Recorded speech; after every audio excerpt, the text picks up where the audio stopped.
बाहागर पर माइती बोला सब भेंडिया दिन केटर मिया बीबी गोठ खंडिया परतिया बढ़िया पर खटरी तकिया पर पनरी पकांती गुआ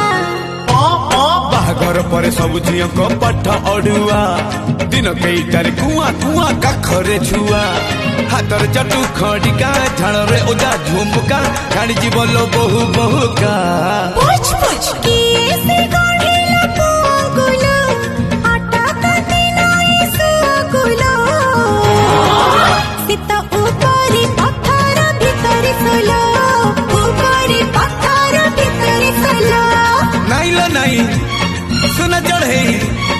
नाइला नहीं सुना चढ़े नखरा जेते तमरा रखिचु आमे खबर पिटई दबु घुमर आमे चटेई दबुलो खट्टा अम्बुलो चटेई दबुलो खट्टा